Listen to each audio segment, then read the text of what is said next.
Tuhan firman-Mu ajaib, kekal meski gunung menghilang. Tiada huruf yang gagal, tak terpatahkan siasat. Hidup seperti-Mu ya Allah, lebih dari emas. Aku bersaksi kitab-Mu, kitab yang suci. Terdengarkan firman-Mu, hibur hati yang luka. Terangilah langkahku kemanapun ku pergi. Biarkanlah firman-Mu berkuasa atasku. Ubahkanku, bebaskanku, ku mau menyenangkan-Mu. Salam jumpa pemirsa terkasih, saya menyambut Anda sekalian dimanapun Anda berada dalam episode yang terbaru program studi harian kita Semua Kitab Suci. Kita masih mempelajari kitab Yesaya, khususnya pasal 53. Ini adalah episode ketiga dalam pasal 53, pasal salib dan penderitaan Kristus. Seperti anak domba yang dibawa ke pembantaian, seperti induk domba yang keluh di depan orang-orang yang menggunting bulunya, ia tidak membuka mulutnya. Kita telah berhenti di episode sebelumnya pada nasihat Tuhan dan pendapat manusia. Pendapat manusia adalah bahwa Kristus harus dikuburkan seperti penjahat lainnya di dalam kubur bersama semua orang yang disalibkan, yang dibuang keluar kota Yerusalem. Namun Tuhan punya pendapat lain, yaitu Kristus harus dikuburkan di kubur yang baru dan dalam keadaan matinya, ia di antara penjahat-penjahat. Dan kita telah belajar bahwa ini membutuhkan penguburan Kristus di kuburan baru, sehingga hal ini memperjelas kebenaran kebangkitan dan menjadi bukti kebangkitan dari Kristus. Dan ini juga merupakan suatu penghormatan bagi Kristus pada saat penguburannya. Hari ini kita juga akan berbicara tentang pasal yang ke-53.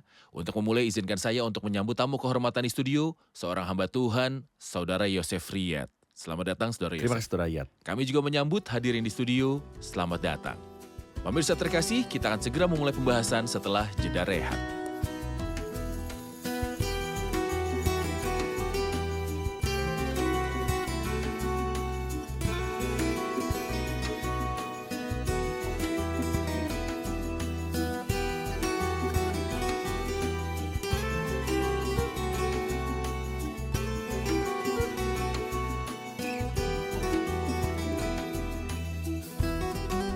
Berjumpa kembali Saudara Yosef. Terima kasih, Saudara Riyad. Ini adalah episode ketiga dalam pasal yang ke-53. Ya. Sebenarnya pasal ini layak menerima lebih dari itu karena Benar. ini adalah Injil. Ya. Kita sudah berhenti pada episode sebelumnya di ayat 9 dari pasal 53, orang menempatkan kuburnya di antara orang-orang fasik dan dalam matinya ia ada di antara penjahat-penjahat. Dan Anda telah mengatakan Kristus harus dikuburkan dalam kubur yang baru agar kebenaran tentang kebangkitan akan tampak pada saat Kristus dibangkitkan. Pertanyaan saya adalah, mengapa Kristus harus dibangkitkan dari kematian? Sebenarnya jika Kristus tidak bangkit, ini akan menjadi akhir terburuk dari kisah yang paling menakjubkan.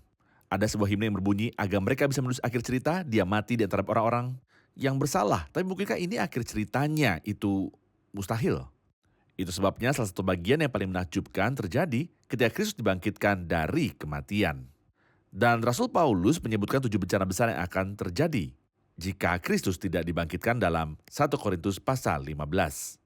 Iman kita akan sia-sia. Khotbah kita akan sia-sia. Para rasul akan menjadi saksi palsu. Apa yang Kristus katakan tidak terjadi. Apa yang Alkitab katakan tidak terjadi. Namun, kebangkitan Kristus adalah bukti kebenaran nubuatan tersebut.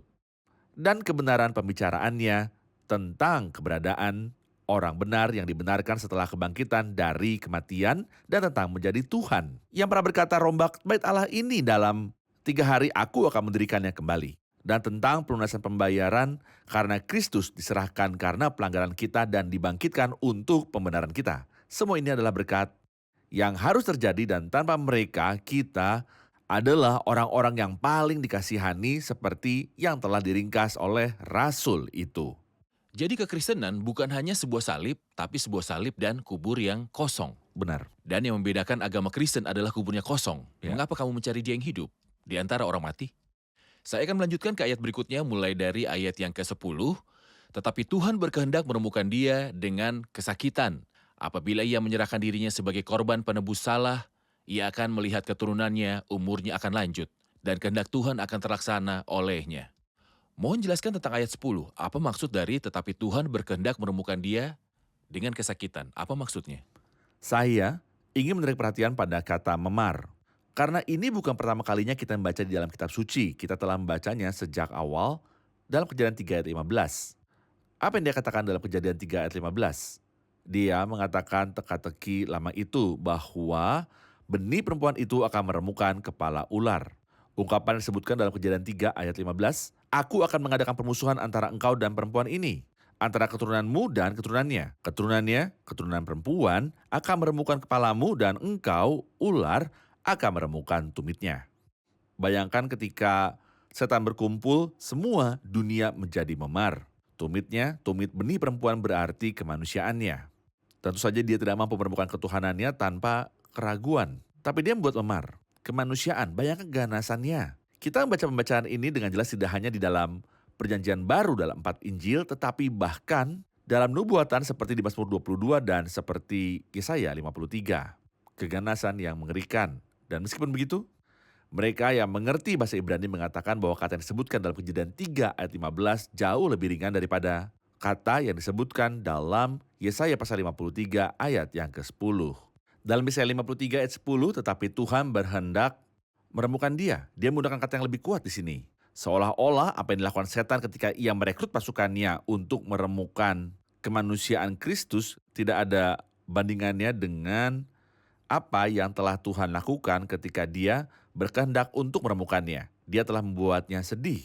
Tentu saja kesenangannya di sini adalah hasil dari hasil yang luar biasa. Persis seperti saat dia berkata dalam Ibrani 12, bahwa Kristus yang dengan mengabaikan kehinaan tekun mengambil salib ganti sukacita. Permasalahan tidak mudah, tetapi ada hasil yang sepadan dengan biaya setinggi ini. Terkadang saat kita mengerahkan usaha yang sangat besar, namun ada hasil yang luar biasa. Kita tidak peduli dan kita mengatakan bahwa ini sepadan. Memang benar kita sudah kelelahan tapi hasilnya sepadan. Tidak ada yang pernah merasakan kelelahan seperti Kristus.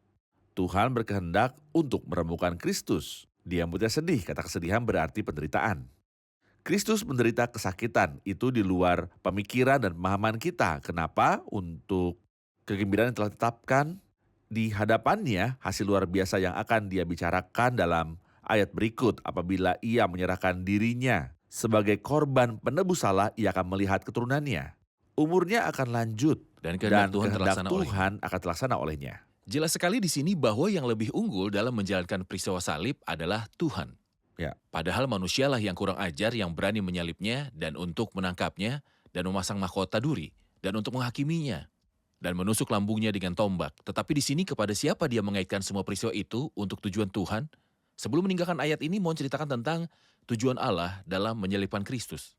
Para rasul telah mengatakan ungkapan yang baru saja Anda sebutkan. Sebab sungguhnya terhadap hamba-Mu yang kudus, Yesus yang kau urapi, baik Herodes maupun Pontius Pilatus, dengan bangsa-bangsa lain dan bangsa Israel berkumpul untuk melakukan apa saja yang tangan-Mu dan tujuan-Mu yang sudah ditentukan sebelumnya. Selesai, jadi Tuhanlah yang mengendalikan masalah ini. Sebenarnya jika suatu hari tiba di mana kita pikir masalahnya sudah di luar kendali Tuhan dan itulah saatnya penyaliban. Tapi bukan itu. Namun faktanya dalam adegan salib, Tuhanlah yang mengendalikan semuanya dalam milimeter dan dalam femtodetik. Iya, Tuhan sedang mengendalikan kejadian-kejadian itu. Anda telah mengatakan bahwa kesenangannya bukan pada memarnya, tetapi pada akibat memar yang akan datang. Benar. Dan Anda mengatakan apabila ia menyerahkan dirinya sebagai korban penebus salah, ia akan melihat keturunannya, umurnya akan lanjut dan kehendak Tuhan akan terlaksana olehnya. Mohon jelaskan kalimat ini, Saudara Yosef. Nah, ketika Kristus meninggal, dia masih muda. Dia berusia awal 30-an dan dia meninggal tanpa menikah tentunya dan tanpa memiliki keturunan. Dan bagi orang Yahudi ini adalah suatu hal yang sangat menyedihkan untuk mati lebih awal. Tanpa punya keturunan untuk disingkirkan dari dunia orang hidup. Itu sebabnya dia menyebutkan ungkapan ini pada kita, sungguh ia terputus dari negeri orang-orang hidup. Kita telah mempelajari Raja Hizkia sebelumnya dan kita telah mengatakan bahwa itu sangat sulit baginya untuk mendengar dari saya kata-kata ini. Sampaikanlah pesan terakhir pada keluargamu sebab engkau akan mati, tidak akan sembuh lagi. Dia berusia 30-an dan dia belum memiliki anak pada saat itu, jadi sangat sulit bagi Hizkia. Di sini kita lihat bahwa Kristus mati tanpa memiliki anak. Dan dia meninggal dalam usia yang sangat muda. Jangan bawa aku pergi di tengah-tengah hariku. Namun nyatanya ada hasil yang luar biasa ketika 3 hal terjadi. Hal pertama, dia akan melihat keturunannya. Yang dia bicarakan di Yohanes 12 ayat 24. Sesungguhnya jikalau biji gandum tidak jatuh ke dalam tanah dan mati, ia tetap 1 biji saja, tapi jika ia mati, Ia akan menghasilkan ia banyak akan buah. menghasilkan banyak buah. Kita dapat mengatakan tentang diri kita sendiri bahwa kita adalah keturunannya. Budak Ibrani itu berkata, di Keluaran pasal 21, aku cinta kepada Tuanku, Kristus mengasihi Bapa. Kepada istriku, Kristus mengasihi gereja, dan kepada anak-anakku. Orang percaya, jadi kita adalah keturunannya. Dia akan melihat benihnya. Apakah jumlahnya banyak? Ya, dia mendatangkan banyak buah. Membawa banyak untuk menuju kemuliaan. Supaya dia menjadi anak sulung di antara Banyak. saudara, lalu ada banyak sekali. Jadi yang pertama adalah dia akan melihat benihnya. Memperpanjang. 2, dia akan memperpanjang umurnya. Karena tidak ada tanda baca, beberapa orang berpikir bahwa hari-hari benih akan diperpanjang, tetapi tidak. Kristuslah yang diperpanjang umurnya. Dia akan melihat sebuah benih, yaitu orang-orang yang beriman padanya. Dan juga zaman Kristus akan diperpanjang. Untuk berapa lama? Selama 15 tahun seperti apa yang terjadi dengan Hizkia? Tidak. Saya hidup selamanya. Tepat. Saat kita membaca Mazmur 21, ia berkata, hidup dimintanya daripadamu, engkau memberikan kepadanya, dan umur panjang untuk seterusnya dan selama-lamanya. Hari-harinya tidak akan ada habisnya. Tentu kita berbicara tentang dia sebagai anak manusia yang telah dibangkitkan dari antara orang mati, dan dialah Allah yang kekal. Tepat. Ketika Rasul Yohanes ketakutan di Pulau Patmos, Kristus meletakkan tangan kanannya ke atasnya dan berkata, jangan takut. Akulah yang pertama dan yang terakhir. Akulah dia yang hidup. Dan telah mati tentu saja sebagai manusia. Dan lihatlah aku hidup Selamanya. selama-lamanya. Jadi pertama-tama dia akan melihat benihnya. 2, zaman Kristus akan diperpanjang. Hal ketiga adalah 3, kehendak Tuhan akan berhasil di tangannya. Tuhan dihina oleh dosa dan Kristus memberikan kompensasi yang berlipat ganda kepada Allah atas penghinaan terhadap kemuliaannya ketika dia mati di kayu salib. Dan dia juga menghancurkan musuh Tuhan dan manusia, yaitu setan. Dan dia membebaskan ciptaan dari kesengsaraannya. Tentu saja ini belum terjadi, tapi itu akan terjadi dalam kepenuhan waktu secepatnya. Baik, jadi ketika Kristus sedang menuju ke arah salib, dia dengan senang hati memenuhi kehendaknya. Mazmur pasal 40, aku suka melakukan kehendakmu ya Allahku. Benar. Tauratmu ada dalam dadaku. Ya. Dan kesenangan itu terjadi melalui dia dan melalui kematian di kayu salib. Luar biasa. Sekarang kita akan menyaksikan laporan dan kembali untuk menerima pertanyaan hadirin di studio. Pernahkah Anda mengira manusia itu bisa saja salah dalam menolak perlakuan yang Tuhan tawarkan kepada umat manusia? Filsafat dan sains telah mencoba untuk menemukan solusi terhadap permasalahan hidup, tetapi mereka gagal melakukannya. Anggap saja teman-teman, bahwa Allah telah menyerahkan putra tunggalnya untuk mati bagi Anda dan bagi saya, dan bahwa telah melakukan pengorbanan yang besar. Dan mari kita asumsikan juga bahwa salib adalah pengobatan Tuhan karena dosa dunia, dan itu adalah hal terbaik yang bisa dilakukan Tuhan. Dan anggaplah Anda menolak tawaran keselamatan yang murah hati ini. Apakah Anda membayangkan bahwa Tuhan akan melakukan sesuatu untukmu di dalam kekekalan? Tuhan telah menyatakan kasih hikmat dan kuasa-Nya dan menyerahkan Kristus sampai mati dan telah menunggu Anda dengan tidak sabar untuk datang kepadanya. Jadi, apalagi yang bisa Dia lakukan lebih dari itu untuk menyelamatkan Anda?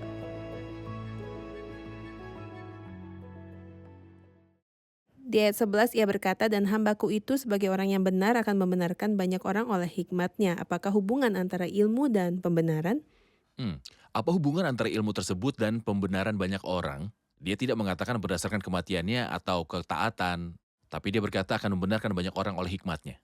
Terjemahan yang akurat adalah, dan hambaku itu sebagai orang yang benar akan membenarkan banyak orang oleh hikmatnya. Dan kita bisa menghubungkannya dengan khotbah di atas gunung. Iya. Yang dianggap sebagai kata-kata yang terbaik yang pernah diucapkan dan dengar. Dengan mengenal Kristus, banyak orang diajar tentang kebenaran. Namun nyatanya ketika kita mendapatkan standar khotbah di atas gunung di hadapan siapapun, kesalahan dan juga kegagalan kita akan muncul. Benar, tapi kita tidak perlu takut. Karena diremukkan oleh karena Dia akan kejahatan menanggung. kita. Dia mengajar dengan kebenaran. Dan ketika kegagalan kita muncul, ada kejahatan dan gagal. Dia pergi ke kayu salib untuk menanggung kesalahan kita dan bukan kita. Baik. Kita menerima pertanyaan mengenai bagian sebelumnya di ayat 6 ketika dia berkata, tetapi Tuhan telah menimpakan kepadanya kejahatan kita sekalian. Ungkapan yang kuat menimpakan kepadanya. Diketahui bahwa setiap manusia mempunyai dosa yang ada di dalam dirinya. Tapi ketika dikatakan bahwa dosa atau kesalahan ditimpakan pada Kristus, apa yang dikatakan ayat ini kepada kita tentang sifat Kristus? Saya selalu suka menyebut trilogi ini dalam kisah salib. Kita memiliki 3 salib. Pencuri yang bertobat, dosa ada pada dirinya, tapi tidak pada dia. Pencuri yang binasa, dosa ada di dalam dia. Dan pada dia, Kristus, dosa tidak ada dalam dirinya, tapi pada dia. Benar. Artinya bahwa dalam perjanjian lama, bila seseorang berbuat dosa, ia biasa membawa korban dan meletakkan tangan di atas kepala korban dan mengakui dosanya, seolah dosanya dulu pernah dipindahkan dari dia. Untuk korban dan korban itu akan disembelih untuk penggantinya. Siapa penggantinya di sini? Kristus. Kesalahan siapa yang ditimpakan padanya? Kesalahan semua orang beriman. Dan yang indah adalah orang yang meletakkannya. Jika saya meletakkannya, saya akan meletakkan 1 dan melupakan 1000. Dan penilaian saya berbeda. Dan penilaian saya berbeda. Asumsikan seseorang percaya kepada Kristus ketika dia berumur 50 tahun. Bagaimana dia akan mengingat-ingat dosa yang telah dia lakukan ketika masih muda? Bodoh dan tidak peduli. Bagaimana dia akan mengingatnya? Hal yang menakjubkan adalah bahwa saya bukanlah orang yang menyerahkan dosa-dosa saya kepada Kristus. Tetapi dia yang meletakkan dosa-dosa seperti yang dia ketahui adalah Tuhan.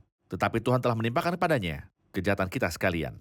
Namun dosanya tidak dalam Kristus, sama sekali tidak. Dan kamu tahu bahwa ia telah menyatukan dirinya supaya ia menghapus segala dosa. Dan di dalam dia tidak ada dosa, tapi dosa kita sudah ditebus. Olehnya, itu sebabnya dia mati kematian pengganti. Dan Alkitab telah bersaksi dan mengatakan bahwa Kristus tidak berdosa dan dia tidak mengenal dosa dan tidak berbuat dosa dan pada dirinya tidak ada dosa. Benar. Dialah yang kudus. Luar biasa. Maka Tuhan menimpakan kepadanya kesalahan kita semua. Benar. Sesudah kesusahan jiwanya, ia akan melihat terang dan menjadi puas, dan hambaku itu sebagai orang yang benar akan membenarkan banyak orang oleh hikmatnya, dan kejahatan mereka dia pikul. Kita perlu merenungkan bagian. Sesudah kesusahan jiwanya, ia akan melihat terang dan menjadi puas. Dia menderita, dan dia akan merasa puas. Apa maksudnya? Saya melihatnya trilogi yang sangat indah dan dia berkata apabila ia menyerahkan dirinya sebagai korban penebus salah. Itu bagian pertama, sesudah kesusahan jiwanya ia akan melihat terang. Dan menjadi puas, kali kedua, kali ketiga, ia telah menyerahkan nyawanya ke dalam maut. Menjadi korban untuk dosa. Allah menjadikan jiwa Kristus sebagai korban penebus dosa, dan juga Kristus mencurahkan jiwanya sampai mati. Bukankah itu hak orang yang menderita untuk menikmati? Dan untuk melihat dan merasa puas? Kristus telah banyak menderita bagi kita dan itu adalah haknya saat ini untuk menikmati buah-buah yang kita tunjukkan dalam hidup kita. Dan Tuhan mengharapkan dari Anda dan saya bahwa sesudah kesusahan jiwanya, ia akan melihat terang dan menjadi puas. Dulu saya suka dosa. Hari ini ketika Kristus melihat bahwa saya mencintai kebenaran dan kekudusan, ini akan membuat penderitaannya yang telah dia lalui menjadi lebih mudah. Dan menurut saya karena ia telah melihat buah yang layak untuk kerja keras itu. Sesudah kesusahan jiwanya, ia akan melihat terang dan menjadi puas. Sesungguhnya haknya adalah melihat dan merasa puas dengan perilaku kesalehan yang diinginkan dan mengagungkan, Benar. serta ibadah yang suci. Tepat. Dan dengan cinta sebagai gema cintanya, kita mengasihi karena Allah terlebih dahulu mengasihi kita. Benar. Izinkan saya untuk menerima pertanyaan dari hadirin. Dia berkata dalam ayat 12, sebab itu aku akan membagikan kepadanya orang-orang besar sebagai rampasan dan ia akan memperoleh orang-orang kuat sebagai jarahan, yaitu sebagai ganti karena ia telah menyerahkan nyawanya ke dalam maut. Saya ingin tahu siapa yang hebat, yang kuat, dan apa rampasannya. Benar. Dan siapa yang berbicara? Sebab itu aku akan membagikan kepadanya orang-orang besar sebagai rampasan dan ia akan memperoleh orang-orang kuat sebagai jarahan. Siapa yang hebat, siapa yang kuat, dan apa rampasannya? Ya, ayat ini memang salah satu ayat yang sulit dalam pasal ini. Tetapi ketika kita kembali ke asal-usul bahasa Ibrani, kita dapat memahaminya dalam 2 arah. Dan sebenarnya kedua cara itu bagus. Cara pertama, aku akan memberinya yang besar sebagai rampasan. Dan yang hebat di sini adalah orang-orang yang dia katakan tentang mereka dalam Efesus pasal 4 ayat 8. Tatkala ia naik ke tempat tinggi, ia membawa tawanan-tawanan. Ia memberikan pemberian-pemberian kepada manusia, maka yang agung adalah setan dan malaikat-malaikatnya. Dan merekalah rampasan yang telah dimenangkan oleh Kristus. Dia memimpin para tawanan atau aku akan memberinya orang hebat sebagai rampasan. Arti kedua, Dia akan bagi rampasan kepada orang-orang besar. Dan itu membuat kita teringat pada pasal 49 yang telah kita renungkan sebelum ayat yang ke-24. Dapatkah direbut kembali jarahan dari pahlawan? Atau dapatkah lolos tawanan orang gagah? Tentu saja jawaban dari pertanyaan ini adalah mustahil. Tidak, memang mungkin saja mangsa dari pihak yang perkasa bisa direbut.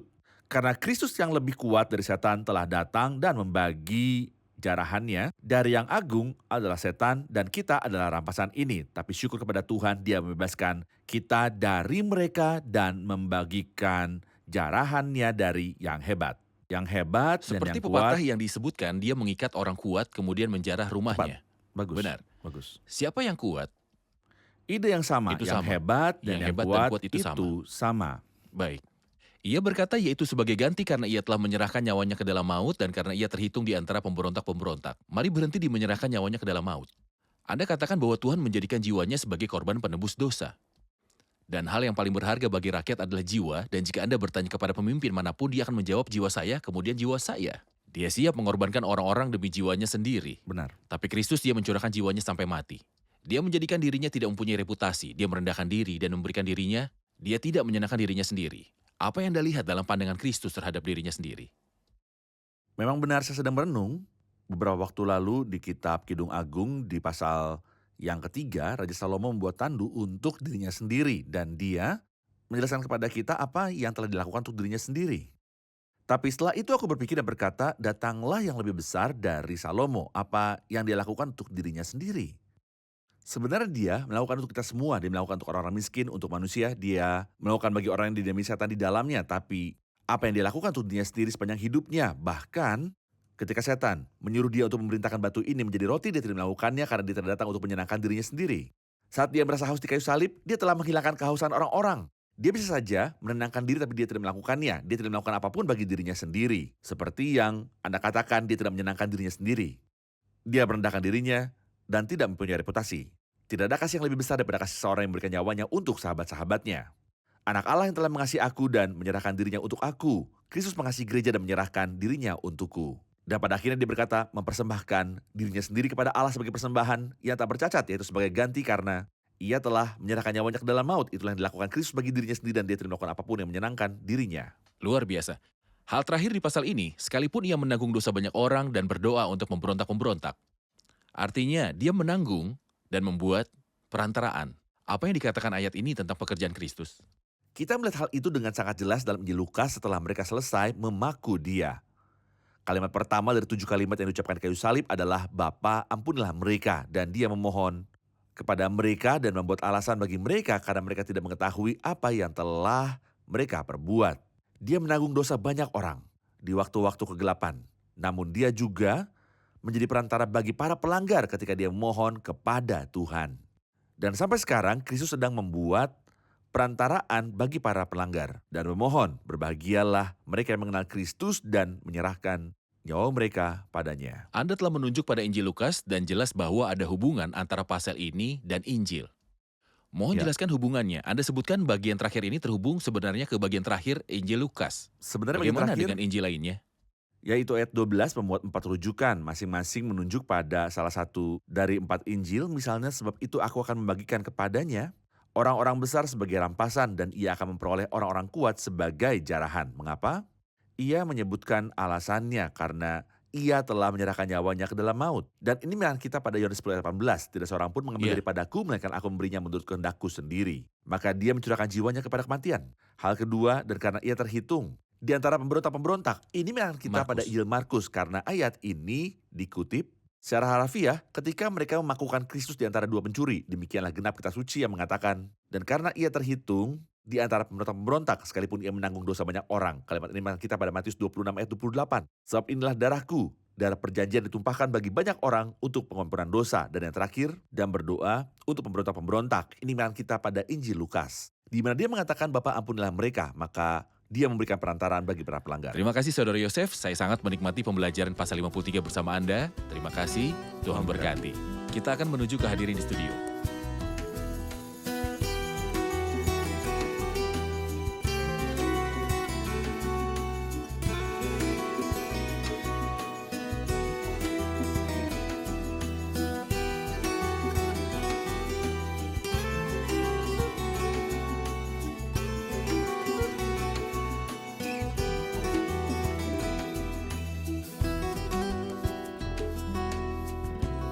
Kita telah belajar hari ini bahwa Kristus harus dibangkitkan. Mengapa Kristus harus dibangkitkan? Dia harus dibangkitkan karena pertama dia berkata, rombak bait Allah ini dalam 3 hari aku akan mendirikannya kembali. Jadi dia harus dibangkitkan agar jujur. Luar biasa. Juga untuk menunjukkan kepada kita bahwa dia benar. Dia harus dibangkitkan karena dia tidak melakukan kesalahan apapun. Jadi dia harus dibangkitkan. Benar. Juga untuk kita, Rasul Paulus telah berkata, jika Kristus tidak dibangkitkan kembali, iman kita dan khotbah kita akan menjadi sia-sia saja. Benar. Jadi Kristus harus dibangkitkan agar kita mendapat manfaat dan itu juga sesuatu yang berhubungan dengannya. Iya. Jadi Kristus harus dibangkitkan untuk membuktikan kebenarannya dan untuk menyelesaikan kebenarannya, untuk membuktikan bahwa pekerjaannya telah selesai. Kristus harus dibangkitkan untuk menjadi kepala spesies baru bagi kita. Saudara Yosef? Dan untuk membuktikan kebenaran ucapannya dan ucapan dari seluruh perjanjian lama. Kebenaran perkataan pribadinya dalam Injil dan perkataan perjanjian lama karena dia berkata, rombak bait Allah ini dan dalam 3 hari aku akan membangunnya. Ayat 10 berkata, tetapi Tuhan berkehendak menemukan dia dengan kesakitan. Apabila ia menyerahkan dirinya, sebagai korban penebus salah, ia akan melihat keturunannya, umurnya akan lanjut dan kehendak Tuhan akan terlaksana olehnya. Di manakah letak kesenangannya? Kita melihat 3 hasil kesenangan di sini. Yang pertama, dia akan melihat benihnya. Ini adalah sesungguhnya jikalau biji gandum tidak jatuh ke dalam tanah dan mati, ia tetap 1 biji saja. Tapi jika ia mati, ia akan menghasilkan banyak buah. Setelah itu, ia akan melihat keturunannya, umurnya lanjut. Bukan hari benih, tapi hari Tuhan selama-lama. Dan setelah itu, kehendak Tuhan akan terlaksana olehnya. Dan itu yang kita lihat dalam hidupnya di bumi. Dan dalam kematiannya di di kayu salib. Luar biasa. Ayat 12, sebab itu aku akan membagikan kepadanya orang-orang besar sebagai rampasan, dan ia akan memperoleh orang-orang kuat sebagai jarahan. Ada pertanyaan mengenai siapakah yang hebat dan yang kuat, dan apa rampasannya? Dengan kembali ke asal mula, kita dapat memahami dalam 2 cara. Kita dapat memahami bahwa Tuhan akan memberikannya yang besar sebagai rampasan dan agung adalah setan dan malaikat-malaikatnya. Artinya ia menang atas mereka dan mereka menjadi rampasannya. Seperti yang kita lihat dalam Efesus 4 ayat 8. Atau bisa juga berarti dia akan membagi rampasan yang besar. Dan yang besar juga adalah setan dan malaikat-malaikatnya. Dan kita lihat menjadi tawanannya. Benar, bagaimana Saudara Luar Yosef? biasa. Luar biasa. Luar biasa. Terima kasih semuanya, Tuhan memberkati. Terima kasih Saudara Yosef, Tuhan memberkati.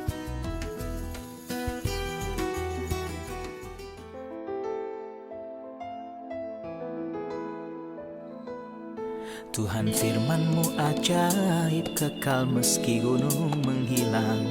Tiada huruf yang gagal, tak terpatahkan siasat. Hidup seperti-Mu ya Allah, lebih dari emas. Aku bersaksi kitab-Mu, kitab yang suci. Mendengarkan firman-Mu, hibur hati yang duka. Terangilah langkahku, kemanapun ku pergi. Biarkanlah firman-Mu berkuasa atasku. Ubahkanku, bebaskanku, ku mau menyenangkan-Mu. Tuhan firman-Mu ajaib, ubah dan bebaskan aku.